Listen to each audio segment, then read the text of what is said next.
ഈ കേസിലെ പ്രതികൾ എന്ന് പറയുന്ന ആളുകൾ നമുക്കെല്ലാം അറിയുന്നത് പോലെ വാടക കൊലയാളികൾ മാത്രമാണ്. ഈ വാടക കൊലയാളികളുടെ കാര്യത്തിൽ വഴിവിട്ട ഒരു നീക്കം നടത്താൻ ഒരു ജയിൽ സൂപ്രണ്ട് തയ്യാറാകുന്നതിൽ, ഉന്നതരായ ഉദ്യോഗസ്ഥർ തയ്യാറാകുന്നതിൽ, അത് ജയിൽ സംവിധാനം ഇവരെ മോചിപ്പിക്കുന്ന സംബന്ധിച്ച് പോലീസിനോട് റിപ്പോർട്ട് തേടുന്നതിൽ, ആ പോലീസ് കെ രമയുടെ വീട്ടിൽ ചെന്ന് അവരുടെ മൊഴിയെടുക്കുന്നതിൽ, ഇതിലൊക്കെ കുറച്ച് വാടക കൊലയാളികൾക്ക് വേണ്ടി പ്രവർത്തിക്കാൻ നമ്മുടെ ജയിൽ സംവിധാനത്തിന്, നമ്മുടെ പോലീസ് സംവിധാനത്തിന്, അതിലെ ഉദ്യോഗസ്ഥർക്ക് കഴിയുന്നുണ്ടെങ്കിൽ അത് അവരുടെ വ്യക്തിഗതമായ താല്പര്യമാണോ അതോ അവരെ നിർബന്ധിച്ച് രാഷ്ട്രീയ നേതൃത്വം വിട്ടതാണോ നമ്മൾ കണ്ടുപിടിക്കണ്ടേ? ഇത് ചുമ്മാ വാക്കാനുള്ള ആരോപണങ്ങൾ മാത്രം മതിയോ? ഇപ്പൊ രാജേഷ് പറഞ്ഞ വാക്കുകൾ തന്നെ മുഖവിലക്കെടുക്കുകയാണെങ്കിൽ ഇതൊരു ഗൂഢാലോചന നടന്നിട്ടുണ്ടാകണം. അത് ആര് നടത്തിയാലും ഇത് പുറത്തു വരണ്ടേ? കാരണം ഒരു പ്രതിപക്ഷത്തിന് വേണ്ടിയിട്ടോ അല്ലെങ്കിൽ സർക്കാരിന്റെ മുഖം വികൃതമാക്കാനോ വേണ്ടി നടന്ന ഗൂഢാലോചനയാണോ അതോ ശരിക്കും ഇത്തരത്തിലുള്ള വാടക കൊലയാളികൾ അവരുടെ ദാവിൽ നിന്ന് സത്യം പുറത്തു വന്നാൽ തങ്ങളുടെ കാര്യം കുഴപ്പത്തിലാകും എന്ന് വിചാരിക്കുന്ന ഭരണപക്ഷത്തുള്ള ആളുകൾ നടത്തിയ ഗൂഢാലോചനയാണോ എന്നുള്ളത് പുറത്തു വരണ്ടേ? അപ്പൊ ഇവിടെ നമ്മൾ നോക്കുക, അപ്പോൾ ജയിലിൽ ഉപദേശക സമിതിയിലൊക്കെ ജയരാജനെ പോലുള്ള ആളുകളുണ്ടെന്ന് പറയുന്നു. ഒപ്പം തന്നെ നമ്മൾ നേരത്തെ കേട്ടു ആസാദി കാ അമൃത് മഹോത്സവത്തിന്റെ ഭാഗമായി പുറത്തുവിടേണ്ട പ്രതികളുടെ പട്ടികയിൽ പോലും ഈ ടി പി വധക്കേസിലെ ആളുകളുണ്ടായിരുന്നു പറയുന്നത്. അതായത് സ്വാതന്ത്ര്യത്തിന്റെ 75-ാം വാർഷികത്തിൽ സ്വാതന്ത്ര്യത്തിന്റെ 75 വർഷങ്ങളെ ആഘോഷിച്ചുകൊണ്ട് പുറത്തുവിടേണ്ടുന്ന നല്ല സ്വഭാവം ജയിലിൽ കാണിച്ച ആളുകളുടെ പട്ടികയിൽ പോലും ഇവർ കടന്നുകൂടുന്ന ഒരു അവസ്ഥയുണ്ടായി എന്നുള്ളതാണ്. കടന്നു പോകാൻ പറ്റിയിട്ടില്ല, എന്തോ ഭാഗ്യം കൊണ്ട്. നമ്മൾ നോക്കുക, ജയിലിലിരുന്നു കൊണ്ട് സമാന്തരമായിട്ടുള്ള കൊട്ടേഷൻ സംഘങ്ങൾ നടത്തിയിട്ടുള്ള ആളുകളാണ് ഇവർ.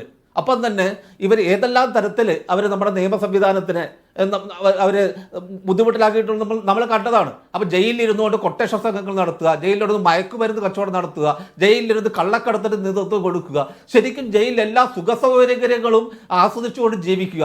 ഇതിനെല്ലാം കുറച്ച് വാടക കൊലയാളികൾക്ക് കഴിയുന്നത് കേവലം യാദൃച്ഛികമാണ്, കുറച്ച് ഉദ്യോഗസ്ഥർ അവരെ സഹായിക്കുന്നതുകൊണ്ടാണെന്ന് പറയുകയാണെങ്കിൽ അത് നമ്മളെപ്പോലുള്ള സാധാരണ മനുഷ്യർക്ക് ഉൾക്കൊള്ളാൻ വിഷമമുണ്ട്. എന്തുകൊണ്ടാണ് കേരളം കണ്ട മറ്റു നിഷ്ഠൂരമായ കൊലപാതക കേസുകളിലെ പ്രതികൾക്ക് കിട്ടുന്ന അതേ അളവിലുള്ള ഒരു ട്രീറ്റ്മെൻറ്റ് ജയിലുകളിൽ ഇവർക്ക് കിട്ടാതെ അതിനേക്കാൾ വളരെ മെച്ചപ്പെട്ട ലെവലിലുള്ള ട്രീറ്റ്മെൻറ്റ് ഇവർക്ക് കിട്ടുന്നു? എന്തുകൊണ്ടാണ് എല്ലാ കാലത്തും കിട്ടുന്ന സകല ആനുകൂല്യങ്ങൾക്കും ഇവരെ പരിഗണിച്ചുകൊണ്ടിരിക്കുന്നത്? എന്തുകൊണ്ടാണ് ഇവർക്ക് വേണ്ടി മാത്രമായിട്ട് നിയമം തുടർച്ചയായി വളച്ചൊടിക്കപ്പെടുന്നത്?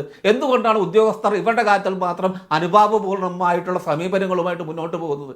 അപ്പോൾ ഇത് എല്ലാം കൂടി അപകടത്തിലാവുമ്പോൾ എല്ലാ ഉദ്യോഗസ്ഥരുടെ വീഴ്ചയാണ് ഞങ്ങളും ചെയ്തില്ല എന്ന് പറയുമ്പോൾ ആരാണ് വിശ്വസിക്കാൻ പോകുന്നത്? കാരണം നമ്മൾ എന്തു പറഞ്ഞാലും ആ കേരളം സമീപകാലത്ത് കണ്ട ഏറ്റവും പൈശാചികവും നിഷ്ഠൂരവുമായിട്ടുള്ളൊരു കൊലപാതകം തന്നെയാണിത്. അപ്പോൾ ഇതിൻ്റെ പിന്നെ പ്രവർത്തിച്ച ആളുകൾ ഇതിൻ്റെ ഗൂഢാലോചനയിലേക്കൊന്നും അന്വേഷണം പോയിട്ടില്ല എന്നുള്ളത് എല്ലാവർക്കും അറിയാം. പിന്നെ ഇതിൽ കൃത്യമായി ആരോപണം നേരിട്ട ആളുകളുടെ വിശദീകരണങ്ങൾ നമ്മൾ കേൾക്കുക. ഓരോ വിശദീകരണവും അങ്ങേറ്റം വൈരുദ്ധ്യം നിറഞ്ഞതാണ്, അങ്ങേറ്റം കോൺട്രാഡിക്ടറിയാണ്. ഈ പറയുന്ന കാര്യങ്ങളിൽ പോലും അവർ പറയുന്നതിൽ ഒരുപാട് പൊരുത്തക്കേടുകളുണ്ട്. ഇപ്പം എന്തുകൊണ്ട് മുഖ്യമന്ത്രിക്കായാലും സ്പീക്കർക്കായാലും ഇതിനെ വേറൊരു തരത്തിൽ ട്വിസ്റ്റ് ചെയ്യുന്നതിന് എന്താണ് അത്ര താല്പര്യം എന്നുള്ളതും കൂടി നമ്മൾ ശ്രദ്ധിക്കേണ്ട കാര്യമല്ലേ? ഒരു നിയമസഭയുടെ സ്പീക്കർ മുഖ്യമന്ത്രി അല്ലെ ആഭ്യന്തരമന്ത്രി പറയേണ്ട കാര്യങ്ങൾ അദ്ദേഹത്തിന് പറയാൻ വിടാതെ സ്പീക്കർ തന്നെ നേരിട്ട് വന്നുകൊണ്ട് മറുപടി പറയുന്ന അവസ്ഥ കേരളം കണ്ടിട്ടുണ്ടോ? ഇപ്പോൾ നമ്മൾ ദേശീയ തലത്തിലൊക്കെ സ്പീക്കറുടെ അക്കൗണ്ടബിലിറ്റിയെക്കുറിച്ച് സ്പീക്കറുടെ നിഷ്പക്ഷതയെക്കുറിച്ചൊക്കെ വലിയ ചർച്ച നടന്നുകൊണ്ടിരിക്കുന്ന സമയമല്ലേ?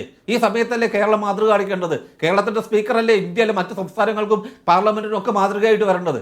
ആ സ്ഥാനത്ത് ആ സ്പീക്കർ സ്വന്തം കർത്തവ്യം മറന്നുകൊണ്ട് ഒരു ക്രിമിനൽ കേസിലെ പ്രതികളുടെ കാര്യത്തിൽ സർക്കാരിൻ്റെ ഭാഗം അങ്ങേയറ്റം ന്യായീകരിക്കുന്നു. പിറ്റേ ദിവസം പറഞ്ഞാൽ ന്യായീകരണങ്ങൾ മുഴുവൻ പൊളിയുന്നു. അതിൻ്റെ അപ്പുറത്ത് സർക്കാരിന് തന്നെ സമ്മതിക്കേണ്ടി വരുന്നു. പോലീസ് ഇടപെട്ടിട്ടുണ്ട്, ജയാധികൃതർ ഇടപെട്ടിട്ടുണ്ട്, ഇങ്ങനെ വീട്ടിൽ പോയി കെ രമയുടെ മൊഴിയെടുക്കാൻ പോയിട്ട് അവിടെ അഭിപ്രായം എടുക്കാൻ പോയിട്ടുണ്ട്.